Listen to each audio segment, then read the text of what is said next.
কোরআনুল কারীমের মধ্যে আছে, আল্লাহ তাআলা বলেন কালিলাম মা তাশকুরুন, শুকর আদায় করে কম। কালিল, কালিলাম মা তাদাক্কারুন। কোরআনুল কারীমে আল্লাহ বলেন আমি আল্লাহর কথা থেকে উপদেশ গ্রহণ করে কম। ওয়া কালিলুম মিন ইবাদিয়াশ শাকুর, আল্লাহ তাআলা বলেন আমার কৃতজ্ঞ শুকরকারী বান্দা হয় কম। তাহলে আল্লাহ তাআলা তো কমের প্রশংসা করছেন কিনা বলে? হ্যাঁ। তাহলে সংখ্যা কম কিংবা বেশি সফলতা কিংবা ব্যর্থতার জন্য কোনো বিষয় না। সবাই চিনতে হবে অথবা চিনে না, এই পরিচিত বা অপরিচিতি এটাও সফলতার কোনো বিষয় না। সবাই চিনলে সফল, সবাই না চিনলে ব্যর্থ, এমন কথা কোরআন সুন্নাহয় নাই। এটা ইসলামী দৃষ্টিভঙ্গি না। মনে করেন এই কোরআনুল কারীমের মধ্যে 25 জন নবী এবং রাসূলের নাম আছে। কতজন? তাহলে এখন 25 জন নবী এবং রাসূলের নাম আছে। পৃথিবীর অন্যান্য সমস্ত কিতাব একত্র করলে আরো কিছু নবী রাসূলের নাম পাওয়া যাবে। আচ্ছা, ধরে নিলাম আরো 100, ধরে নিলাম আরো 200, ধরে নিলাম আরো 300, এত হবে না। তাইলে বাকি নবী রাসূলদের এখন সংখ্যা আমাদের সবাই আমরা মিলে বলি যে 25 জন নবী এবং রাসূলের নাম কোরআনে উল্লেখ হয়েছে। তো নবী এবং রাসূল সর্বমোট 25 জনই তো। 1,24,000 এই বর্ণনাটিকে যদি ধরা হয়, এই রাওয়ায়াতটাকে যদি ধরা হয়, তো আসমানের নিচে জমিনের উপরে একেবারে যদি বাড়ি চালানো দেয়, তারপরেও তো 1000 খানিক নবী এবং রাসূলের নাম পাওয়া যাবে না।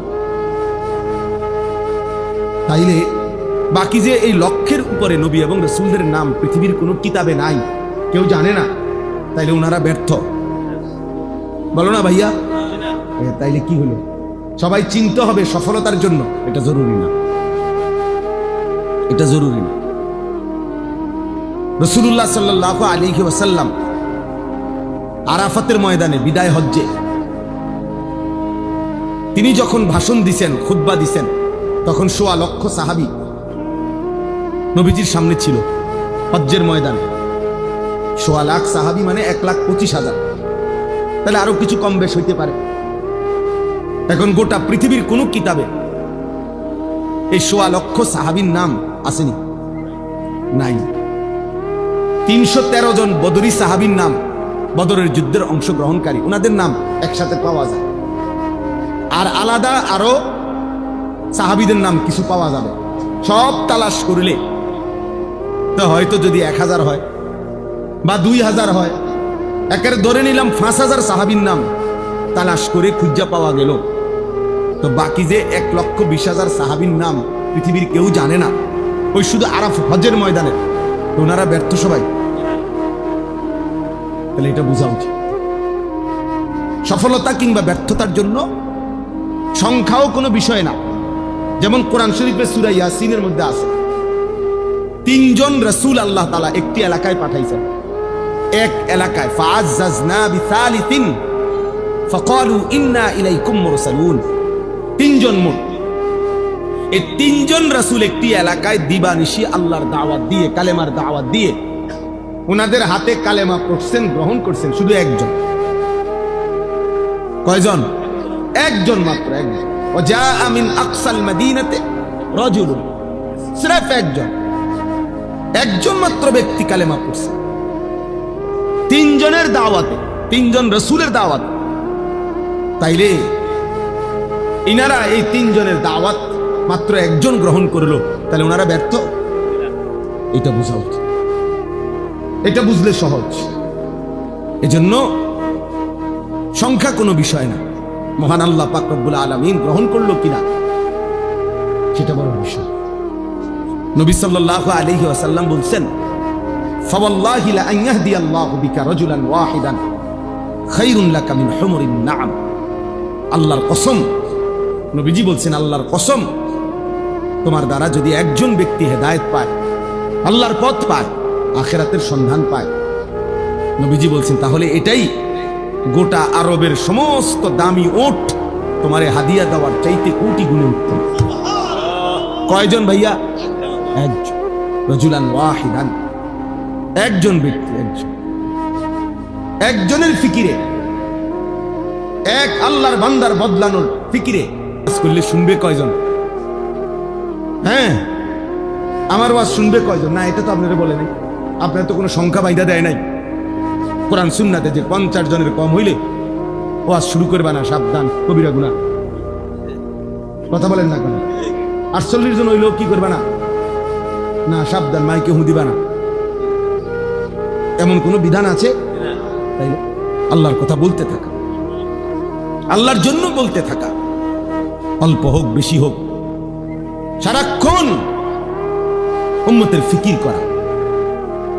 আমাদের দাওয়াত ও তাবলীগের বিশ্ববিখ্যাত মুরব্বী হযরত মাওলানা আহমদ লাট সাহেব দামাত বারাকাতুহুমুল আলিয়া, তিনি বলছেন রাসূলুল্লাহ সাল্লাল্লাহু আলাইহি ওয়াসাল্লাম এবং সাহাবায়ে কেরামের প্রত্যেকের দিলের মধ্যে এই ফিকির ছিল কিভাবে আল্লাহ পাকের এক এক বান্দা জাহান্নাম থেকে মুক্তি পাবে, জাহান্নাম থেকে মুক্তি। দোস্ত, এটা ছিল নবীজির ফিকির, এটা ছিল সাহাবায়ে কেরামের ফিকির। একজন আল্লাহর বান্দা কিভাবে বেঁচে যাবে। নবী সাল্লাল্লাহু আলাইহি ওয়াসাল্লাম বলছেন, ওয়া আনা আখিযুন বিহুজাজিকুম। এটা আমি বুঝাইতে হবে, এটা তরজমা বুঝাইবার জন্য এইভাবে বুঝাই। আমি যদি আমার এই দোস্ত আবু হানিফ ভাই ও আমরা সাথী, ব্রাহ্মণবাড়িয়া দারুল আরকাম মাদ্রাসা আমরা একসাথে পড়ছি, অনেক মহব্বতের দোস্ত আমার। তো আমি দেখতেছি যে এখানে আগুনের মধ্যে সে নিজে ঝাঁপ দিতে চাচ্ছে, পড়তে যাচ্ছে। তো আমি তার হাত ধরে বললাম, দোস্ত ওটা আগুন, তুমি যাইও না, তুমি জ্বলে যাইবা। সে আমার ইচ্ছা করলে উনি আমার হাত ধরে রাখলে ছেড়ে দিতে পারে, ছাড় বেটা, আমি যাবই, তোর কি? ঠিক আছে, হতে পারে। এবার আমি কাঁধে ধরলাম, কাঁধে হাত দিয়ে বললাম, দোস্ত না, তুমি ওই আগুনে যাইও না, তুমি জ্বলে যাইবা, তুমি ক্ষতিগ্রস্ত হবা, আমি বন্ধু তোমারে যাইতে দেব না। এবারও ইচ্ছা করিলে কাঁধের হাত সে ছাড়াই দিতে পারে, কাঁধের থেকে হাত নামাই দিতে পারে, সর বেটা, আমি যাবই। আচ্ছা, এইবার যদি আমি এইভাবে কোমরে জড়াইয়া ধরি, কোমরে, যে না দোস্ত আমি তোরে যাইতে দেব না, ওই আগুনে পড়তে দেব না, তাইলে ছেলেরা বাবা তোমরা শোনো, তাইলে নিয়ম কি? হাতের বাঁধন ছেড়ে দেওয়া যায়, কাঁধের থেকে হাত ফেলে দেওয়া যায়, কিন্তু কোমরে যদি কেউ জড়াইয়া ধরে, এখান থেকে ছুটে যাওয়া কঠিন কিনা? কথা বলেন না, অনেক কঠিন। খোদার কসম, নবী বলছে, ওয়া আনা আখিযুন বিহুজাজিকুম। উম্মত, আমি চেয়েছি আমার একটা একটা উম্মতকে এভাবে কোমরে জড়াইয়া ধরে জাহান্নামের আগুন থেকে বাঁচাই। আমি এটা চেয়েছি, আমার এক এক উম্মত তবুও যেন জাহান্নাম থেকে বেঁচে যায়, জাহান্নাম থেকে বেঁচে। এজন্য নবী সাল্লাল্লাহু আলাইহি ওয়াসাল্লাম দুয়ারে দুয়ারে ঘুরছেন, দাঁড়ে দাঁড়ে ঘুরছেন, কালেমার ফেরি করছেন, কালেমার ফেরি করছেন, কখনো উপরে কখনো নিচে, কখনো হাটে ঘাটে মাঠে বাজারে মেলায় তাবুতে তাবুতে, প্রত্যেক অবস্থায় পাথর মারছে তবুও কালেমার দাওয়াত দিছে, ধাক্কা দিছে তবুও নবী সাল্লাল্লাহু আলাইহি ওয়াসাল্লাম কালেমার দাওয়াত দিছে। আবু জাহেল উটের পচা নারী বুড়ি পিঠের উপরে চাপায় দিছে তবুও কালেমার দাওয়াত দিছে। তায়েফের পাথরের আঘাতে সারা দেহ রক্তে রঞ্জিত করে দিছে, এই রক্ত মাখা দেহ নিয়েও হাত তুলে উম্মতের জন্য বদদুয়া করে নাই, বলছে আয় মাওলা মাফ করে দেন। ওরা বুঝে নাই, ওরা বুঝে নাই, ওরা আমারে চেনে নাই। আল্লাহুম্মা গফির লিকওমি ফাইন্নাহুম লা ইয়ালামুন। আল্লাহ আমার জাতিকে মাফ করে দেন। ওরা বুঝে নাই, ওরা চিনে নাই, ওরা চিনতে পারে নাই। এইভাবে দোস্ত ছেলেরা বাবারা, নবী সাল্লাল্লাহু আলাইহি ওয়াসাল্লাম চেষ্টা করছেন। তারিখে ইবনে খাল্লিকানের মধ্যে আছে, আরবি কিতাব, নবী সাল্লাল্লাহু আলাইহি ওয়াসাল্লাম আবু জেহেলের কাছে 4000 বার কালেমার দাওয়াত দিয়েছে। 4000 বার শুধু আবু জেহেলকে কালেমার দাওয়াত দিয়েছে। এক ফিকির ছিল, কিভাবে আমার একটা উম্মত বাইচা থাকবে, কিভাবে আমার একটা উম্মত জাহান্নাম থেকে বাঁচবে, আল্লাহকে পেয়ে যাবে। একজনের ফিকির করছে, 10 জনের ফিকিরও করছে। কখনো একজনের কাছে, কখনো 10 জনের কাছে, আবার কখনো 1.25 লক্ষ সাহাবীর সামনেও নবীজি কথা বলছেন। কবি আরশ पर कभी फरश पर, कभी उनके दर कभी दर बदर, गमे आशिकी तेरा शुक्रिया मैं कहां कहां से गुजर गया, कभी हो रास्तू में तन्हा, कभी हो गुरूद सहरा, मैं जुनू का हम सफर हो, मेरा कोई घर नहीं। रसूलुल्लाह सल्लल्लाहु अलैहि वसल्लम যেন বলতেন এটা, मेरा कोई घर नहीं है, আমার কোনো ঘর নাই, উম্মতের দুয়ারই আমার ঘর, উম্মতের দুয়ারই আমার ঘর। কবি হো রাস্তু মে তনহা, কখনো রাস্তায় আমি একাকী ঘুরছি, আল্লাহর কথা ফেরি করছি, কখনো শূন্য মরুভূমিতে একাই হাঁটছি, উম্মতের জন্যই চোখের পানি ফেলছি, চোখের পানি ফেলছি। এই জন্য ভাইয়া এই আজকের এই মাহফিলের ইন্তজাম যারা করছেন, আমার প্রথম কথা এটা, এই ফিকির কলিজার মধ্যে থাকতে হবে আমাদের। মুসলমানের এই নওজোয়ান, এরা নামাজ পড়বে শতভাগ কোন দিন? আমাদের এই যে ভরপুর ছেলে, আলহামদুলিল্লাহ এখন রাত 12টা 9 বাজে, রাত গভীরে যারা আল্লাহর কথা শুনতে বসছে, তারা ইচ্ছা করলে তাদের কলিজার ভিতরে যদি আল্লাহর মহব্বত কলিজা ছিঁড়ে বুঝানো যাইতো, তারা আজকের 5 ওয়াক্ত নামাজের সেজদাও দিত। কিন্তু প্রিয় বন্ধু, তোমরা ইনসাফ করো, অনেক ছেলে তোমরা আলহামদুলিল্লাহ এত রাত বসছো, এক মৌলবীর বয়ান শুনতা, কিন্তু এমন অনেকেই আছো যারা আজকের সারা দিনে 5 ওয়াক্ত নামাজের 1 ওয়াক্ত নামাজও পড়ো নাই। হায় বন্ধু, আমার দোস্ত, আমার সন্তান, আমার ছেলে, আমার ছোট ভাই, তুমি করলাটা কি? কারে নারাজ করলা? কারে নারাজ করলা? কেমনে পারলা? কেমনে সম্ভব হইল এই বেনামাজি জিন্দিগি? এশার নামাজও পড়লা না, এই অবস্থায় দোস্ত যদি ঘুমাও, অনেকে রাত ভোর জেগে জেগে নারী দেখো, ছবি দেখো, মোবাইলের অস্থির দৃশ্য দেখো, নারী আর ছবি দেখে প্রিয় বন্ধু ছেলেরা শরীর তো নাপাক হয়, হারাম বীর্যপাত হলে শরীর তো নাপাক হয়। এশার নামাজও পড়লা না, শরীরটাও নাপাক, এই অবস্থায় ঘুমায় রইলা। আমার বন্ধু, যদি এই রাত আর ভোর না হয়, এই ঘুম যদি আর না ভাঙে, আল্লাহর কসম না, এটা ইনসাফ না যুবক, এটা মুসলমানের বাচ্চা হইতে পারে না, এটা ইমানদারের সন্তান হইতে পারে না। বেটা তুই, বেটা তুই কোনো মুখোমুখি লড়াইয়ে চূড়ান্ত ভাবে কোনো বেঈমান কখনোই জিতে নাই, ইমানদার কখনোই হারে নাই। এরা সেই ইহুদি ইসরায়েলের কুত্তারা, এদের ইতিহাস পরাজয়ের ইতিহাস। এরা মদিনার বনু নজির হেরে গেছে, এরা বনু কুরাইজা হেরে গেছে, এরা বনু কাইনুকা হেরে গেছে, এরা খায়বরের বেঈমান ইহুদি হেরে গেছে। এরা এই পৃথিবী বারবার দেখছে, আসমান ও জমিন বারবার সাক্ষী আছে, ইহুদি কুত্তারা কোনোদিন পৃথিবীতে জিতে নাই, কোনোদিন না। ভাইয়া জানো না তোমরা, আমরা ইতিহাস জানি, আলহামদুলিল্লাহ কোনোদিনও জিতে নাই, আজও জিতবে না, আজও জিতবে না ইনশাআল্লাহ। সময়ের ব্যবধান, সব জালেমের পতন একই সময়ে হয় না, একই সময়ে হয় না। কারো পতন 950 বছর পরে হইছে, কারো পতন 400 বছর পরে হইছে, কারো পতন 150 বছর পরে হইছে, কারো পতন সিরিয়ায় 48 বছর পরে হইছে, বাংলাদেশের জালেমের পতন 16 বছর পরে হইছে। অতএব এটাই সত্য, ইসরায়েলের কুত্তারাও হেরে যাবে ইনশাআল্লাহ, মনে রাখো যুবক।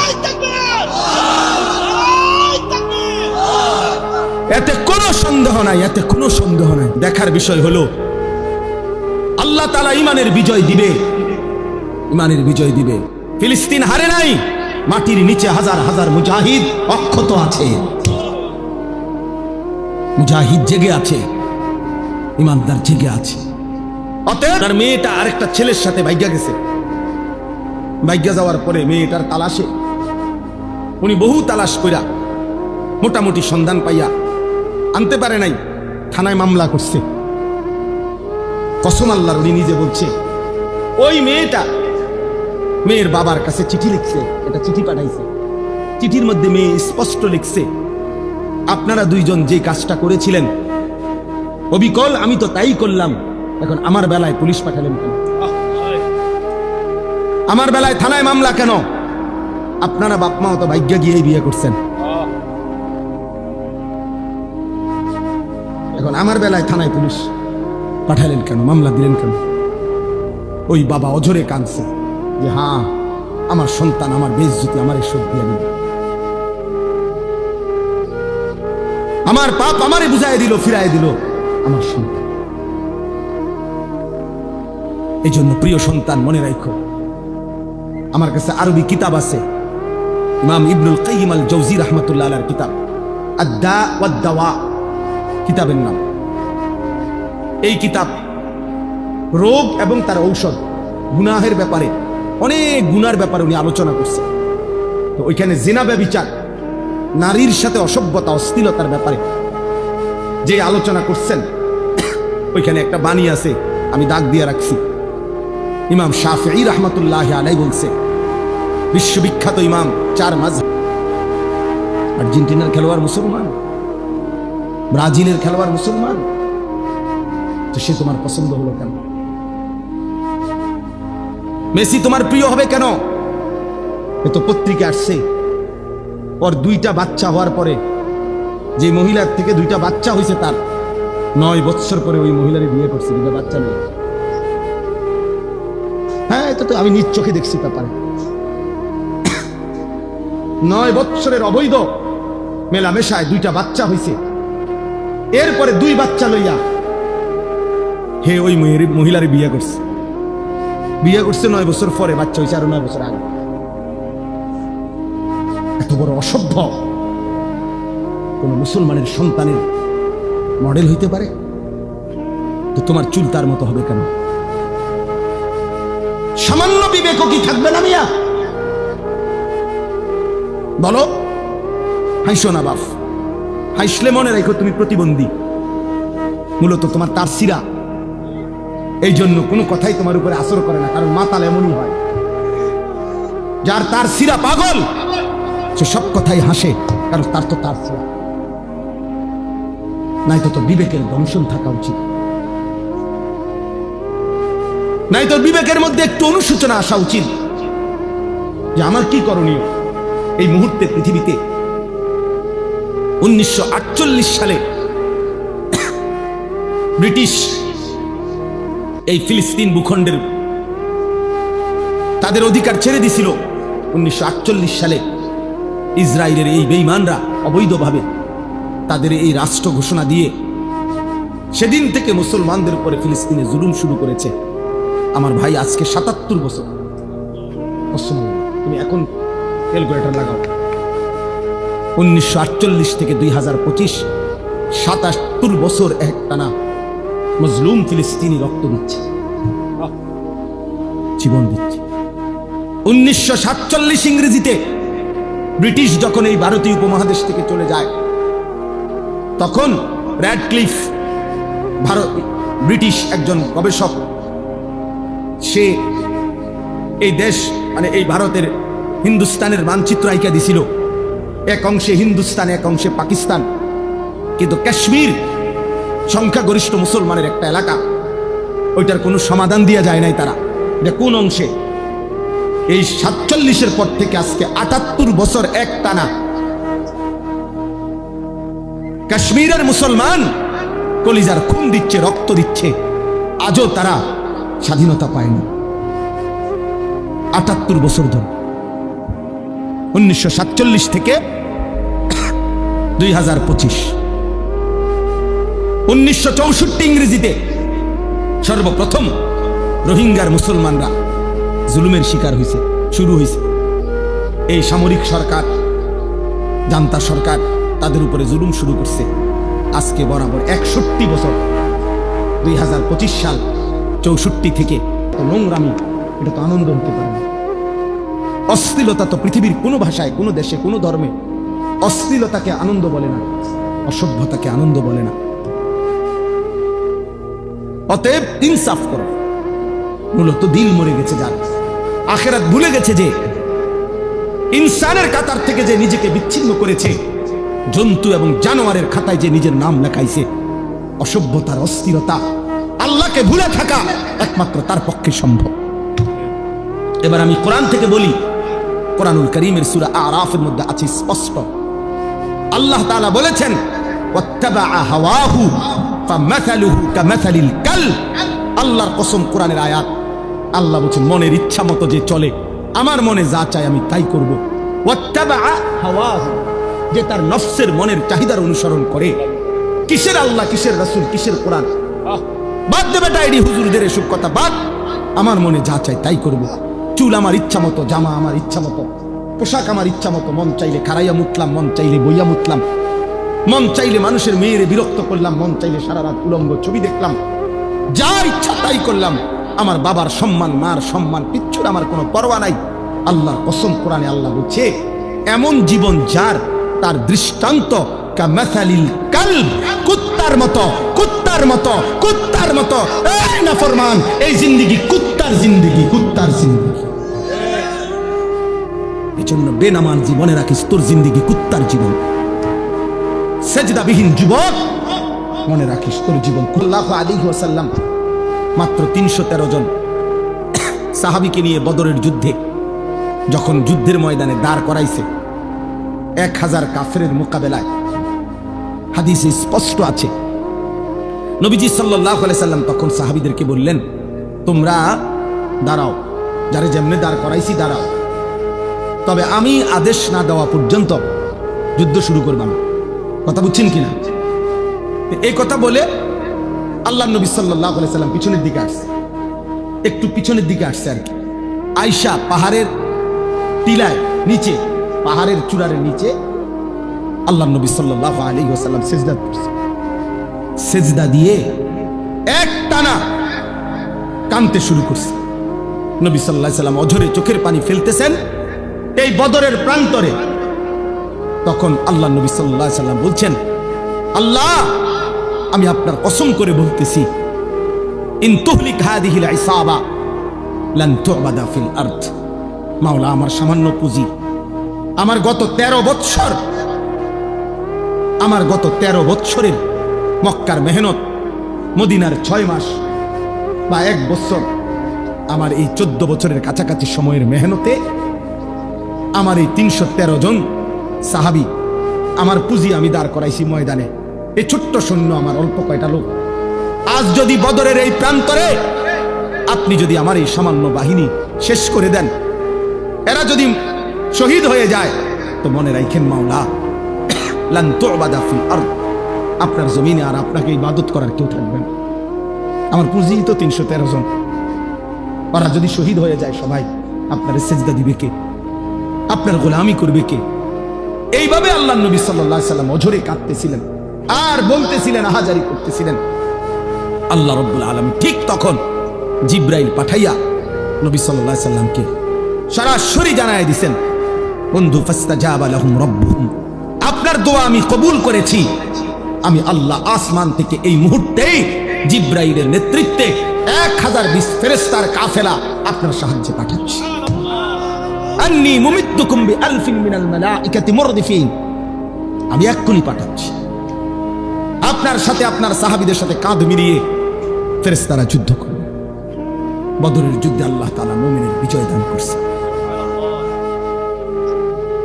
বিজয় দান করছেন।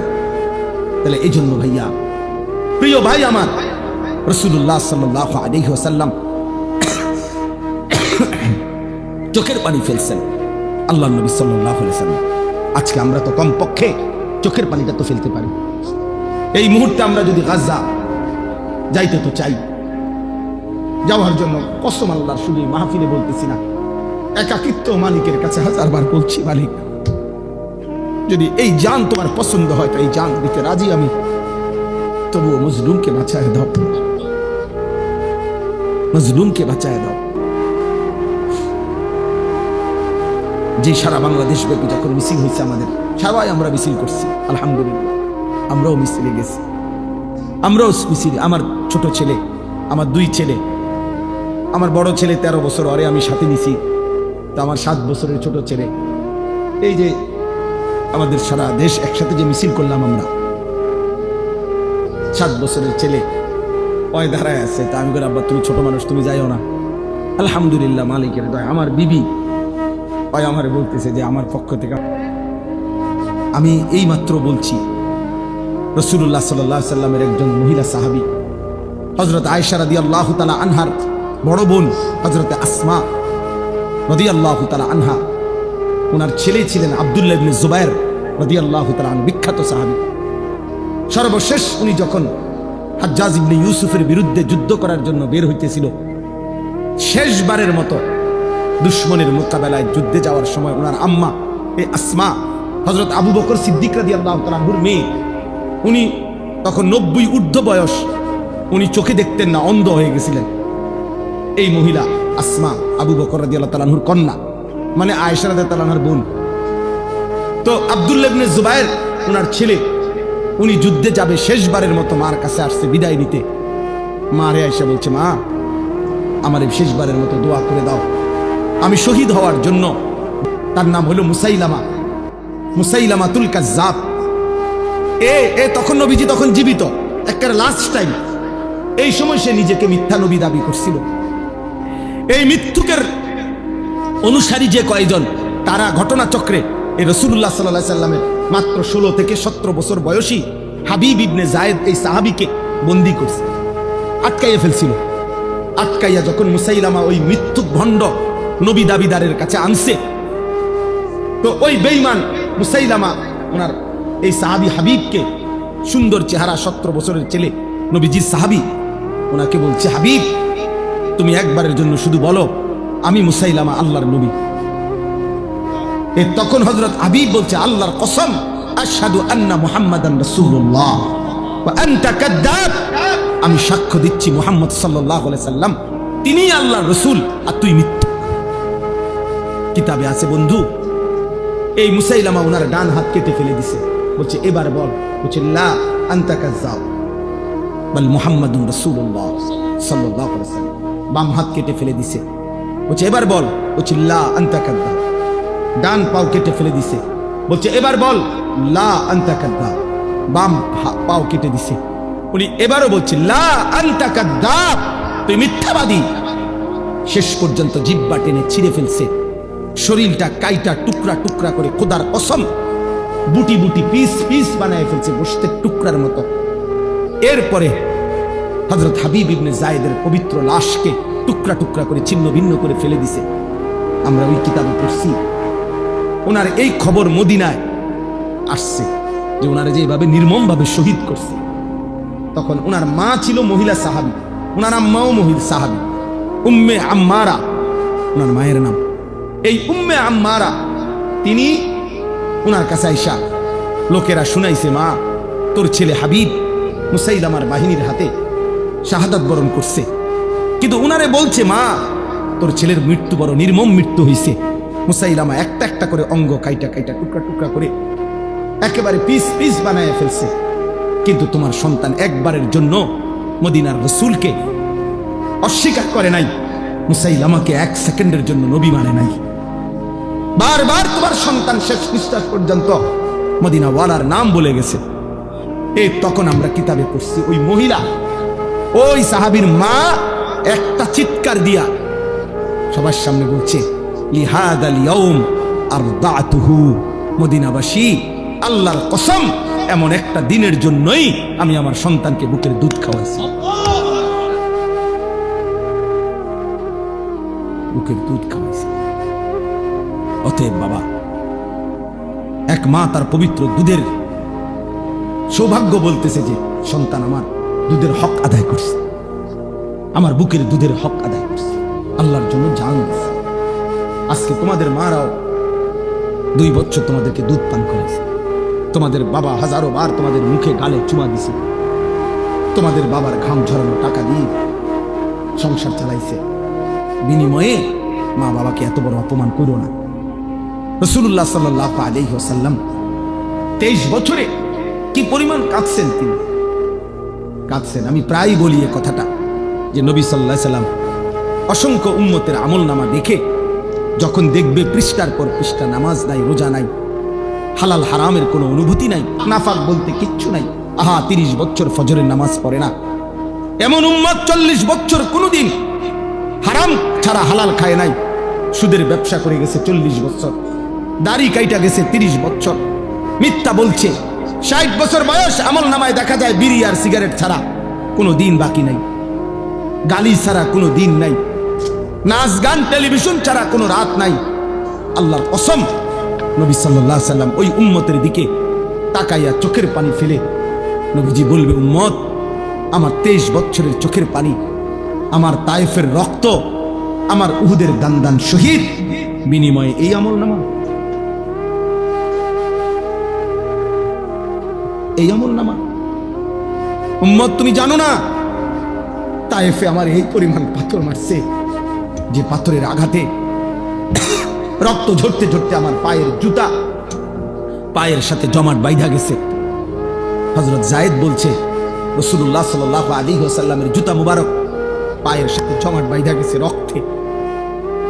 নবীজি জিজ্ঞেস করবে, উম্মত, এতটা রক্ত ঝরাইলাম, উহুদের ময়দানে দান শহীদ করলাম, ক্ষুধার কষ্টে পেটে 2টা পাথর বাঁধলাম, সারা রাত দাঁড়িয়ে আম্মা জান আয়েশা রাদিয়াল্লাহু তাআলা আনহা, নবীজির স্ত্রী বলছেন, আমার ভাই আমি শেষ করে দিচ্ছি, নবীজির স্ত্রী আম্মা জান আয়েশা রাদিয়াল্লাহু তাআলা আনহা বলছেন, আমি আমার রাসূলকে দেখছি এশার নামাজের পরে একটু পরেই তিনি দাঁড়াইছে, ফজরের নামাজের আজানের আগ পর্যন্ত এক দাঁড়ানোতে, আল্লাহর কসম, উম্মতের জন্য এক দাঁড়ানোতে চোখের পানি ফেলে কাঁদছে আর দোয়া করছে।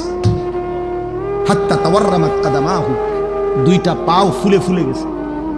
নবী সাল্লাল্লাহু আলাইহি সাল্লাম এই আমল নামা দেখবে, দেখে বলবে, উম্মত, আমার এত চোখের পানি, আমার এত কান্না, তায়েফের এত রক্ত, উহুদের দান শহীদ করা, পেটে পাথর বাঁধা, ক্ষুধার কষ্টের বিনিময়ে, এই বিনিময় যদি কোনো বাবা তার ছেলেকে বলে, বাপ, গত 12টা বছর আমি তোরে জমি বিক্রি করছি, ভিটা বিক্রি করছি, আমার একটা হালের বলদ ছিল, এটা বেচা ফেলছি, আমার একটা মোটরসাইকেল ছিল, আমি এটা বিক্রি করে দিছি, তোর মায়ের কদ্দুর গহনা ছিল, আমি সেই গহনাটাও বিক্রি করে গত 6 বছর তোর ঢাকা শহরে পড়ালেখার, ইউনিভার্সিটির পড়ালেখার যাবতীয় খরচ আমি বাপ দিছি, বিটাটা পর্যন্ত বিক্রি করে দিছি, বন্ধক দিয়ে দিছি, বিনিময়ে আজ 6 বছর পরে তুই এই কি ফলাফল আনলা, এখানে ফেল। এই বাপ কি কাঁদবে না তখন? কথা বলেন না কেন? নবী সাল্লাল্লাহু আলাইহি সাল্লাম তো জিজ্ঞেস করবে, উম্মত, আমার 23 বছরের চোখের পানি, রক্ত, আমার ক্ষুধার কষ্টের বিনিময়ে এই তোমার চুল, এই তোমার পোশাক, এই তোমার আমল নামা, কি জবাব দিবেন? হ্যাঁ, কি বলে? এইখানে এই আয়াত আমি পড়ছি, এই আয়াত রাসূলুল্লাহ সাল্লাল্লাহু আলাইহি সাল্লামের জন্মেরও বহু আগে হযরত ইব্রাহিম আলাইহিস সালাম তিনি আল্লাহর কাছে দোয়া করছেন, আল্লাহ, আমি সারাটা জীবন আমি আপনার কাছে আমার ভালোবাসা মহব্বতের পরীক্ষা দিছি। ওয়াইদিবতালা ইব্রাহিমা রাব্বুহু বিকালিমাতিন ফাআতাম্মাহুন্না, আল্লাহ ইব্রাহিম আলাইহিস সালামকে বহু পরীক্ষা করছে, বহুবার, প্রত্যেক পরীক্ষায় ইব্রাহিম আলাইহিস সালাম গোল্ডেন এ প্লাস পাইছে, ফাআতাম্মাহুন্না, উত্তীর্ণ হয়েছে ইব্রাহিম আলাইহিস সালাম প্রত্যেকবার, ছোট্টবেলা থেকে নিয়ে এই যতবার পরীক্ষা করছে, প্রতি পরীক্ষায় উত্তীর্ণ হওয়ার পর তাফসীর মাআরিফুল কোরআনে আমি পড়ছি, আল্লাহ তাআলা 70 বার ইব্রাহিম আলাইহিস সালামকে মোট পরীক্ষা করছে। কোন বর্ণনায় আছে 40 বার, কোন বর্ণনায় আছে 30 বার। এই 70 বারের পরীক্ষায় প্রত্যেকবারে তিনি পাশ করছেন। 70 বারের পরে আল্লাহ তাআলার কাছে ইব্রাহিম আলাইহিস সালাম দোয়া করার সুযোগ পাইছিলেন, দোয়া করার, কিছু চাইবার। আল্লাহ বলছিল, ইব্রাহিম, 70টা বছর তুমি 70 বার আমি তোমারে পরীক্ষা করেছি, শেষ পর্যন্ত আপন সন্তান জবাই করতে বলছিলাম, সেটাতেও তুমি পাশ করছো, আমার ঘর বানাইতে বলছি, সেটাতেও পাশ করছো, যাও ইব্রাহিম, এবার কিছু আমার কাছে চাও, আমি দিমু তোমারে। ইব্রাহিম আলাইহিস সালাম তখন আল্লাহর কাছে বলছিলেন, আল্লাহ, আমার জীবনের এই 70টা পরীক্ষার বিনিময়ে, সারা জীবনের আপনার কাছে আমি যা পরীক্ষা দিয়ে পাশ করছি, সবগুলো ভালো ফলাফলের বিনিময়ে আমি আপনার কাছে শুধু একটা জিনিস চাই, কয়টা? একটা জিনিস। তবে মজার বিষয় হলো মাওলা সবকিছুই আপনার কাছে আছে অনেক, আমি যেটা চাই সেটা আপনার কাছেও আছে একটা, আপনার কাছেও আছে এক পিস। আমি জানি মাওলা আমি যেটা চাইবো এখন আমার সারা জীবনের পরীক্ষার বিনিময়ে ওইটা আপনার কাছে আছেই একটা, আপনার কাছে আরেকটা নাই আমি জানি। আমি ওইটাই, আমরা কলজাটা চাই। আমি আপনার ওই একটা প্রিয় ধন আমার দরকার, আমি ওইটা নিই। আল্লাহ বলছি বলো না ইব্রাহিম দিমু যেহেতু সিদ্ধান্ত নিছিয়ে তোমার আজকা কও যাও যেটাই চাও, যত প্রিয়ই হোক আমার আমি দেব ইব্রাহিম, বলো তুমি। ইব্রাহিম আলাইহিস সালাম তখন এটা চাইছে, রব্বানা ওয়াবআস ফীহিম রাসূলাম মিনহুম, আল্লাহ আমার সন্তান ইসমাঈলের বংশে আমি ওই শেষ জামানার পয়গম্বর, আখেরি পয়গম্বর, নবী দু জাহাं, নবী দু শাহাं, নবী দু আলম, ফখর মওজুদাত, সৈয়দুর রসুল, মুসদ্দিকুর রসুল, নবীউল আম্বিয়া, ইমামুল মুত্তাকিন, ইমামুল মুরসালিন, ইমামুল আতকিয়া, ইমামুল আম্বিয়া, ইমামুল মুরসালিন, খায়রু খালকিল্লাহ মুহাম্মদ আরবি সাল্লাল্লাহু আলাইহি সাল্লাম, আখিরি মুহাম্মদ বন্ধুকে আমি আমার সন্তানের বংশে চাই। আমি মুহাম্মদ চাই, মুহাম্মদ।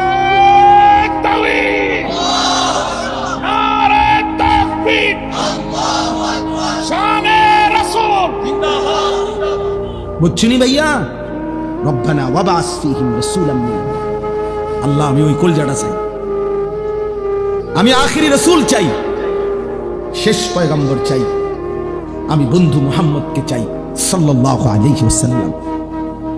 এখন নবী সাল্লাল্লাহু আলাইহি ওয়াসাল্লাম আখিরি নবী, নবী মুহাম্মদ সাল্লাল্লাহু আলাইহি ওয়াসাল্লাম মহান আল্লাহ পাকের কাছে কয়জন? একজন। হুসনে ইউসুফ দমে ঈসা ইয়াদে বাইদা দারি আঁচে খুবা হামা দারান তু তনহা দার। আল্লামা ইকবাল বলছে হে নবী মুহাম্মদ, সোয়া লক্ষ আম্বিয়া, সব নবী সব রাসূলের যত গুণ, যত বৈশিষ্ট্য, যত মুআজিজা সব আলাদা আলাদা করে খুঁজে দেখছি, আপনি একা বন্ধু, আপনার মাঝে সব একসাথে খুঁজে পেয়েছি। আছে খুবা হামা দারান তু তনহা দার, আপনি একাই সব, আপনি একাই সব, আপনি একাই সব। এজন্য আমরা লাকাদ মান্নাল্লাহু আলাল মুমিনিনা ইয বাআসা ফীহিম রাসূলাম মিন আনফুসিহিম, আমাদের জীবনের সবচেয়ে বড় অর্জন আমরা আখিরি রাসূল পেয়েছি। আমাদের জীবনের সবচেয়ে বড় পাওয়া বন্ধু আমরা আখিরি নবীকে পেয়েছি। অতএব আমার শেষ কথা এটা, আল্লাহ বলছে বন্ধু, ইব্রাহিম আলাইহিস সালাম বলছে মাওলা আমি কেন চাই মুহাম্মদ সাল্লাল্লাহু আলাইহি সাল্লামকে আমার সন্তানের বংশে, ইয়াতলু আলাইহিম আয়াতিকা, সে আপনার কালাম তেলাওয়াত করে পরবর্তী বংশধরকে শোনাবে, ওয়া ইউআল্লিমুহুমুল কিতাবা ওয়াল হিকমা, কোরআন এবং সুন্নাহর আলোকে আপনার বান্দাদের জীবন গড়ে দিবে, ওয়া ইউযাক্কিহিম, আপনার বান্দার কলিজাটা পাক সাফ করে পবিত্র করে দিবে। ইন্নাকা আনতাল আজিজুল হাকীম, আমি জানি মাওলা আপনি সবটা ক্ষমতা রাখেন, আপনি মহাপ্রজ্ঞাময় শক্তিশালী। এজন্য এই আয়াত পড়ার উদ্দেশ্য হলো এই শেষ কথা আমার, আমরা শ্রেষ্ঠতম নবীর উম্মত, আখিরি রাসূলের উম্মত। অতএব আমাদের ঈমান, আমাদের আমল, আমাদের তাকওয়া, আমাদের ইখলাস আরো বেশি হওয়া উচিত। শেষ জামানার নবী, আখিরি নবীর উম্মত হিসাবে আমাদের আত্মমর্যাদা আরো বেশি হওয়া উচিত।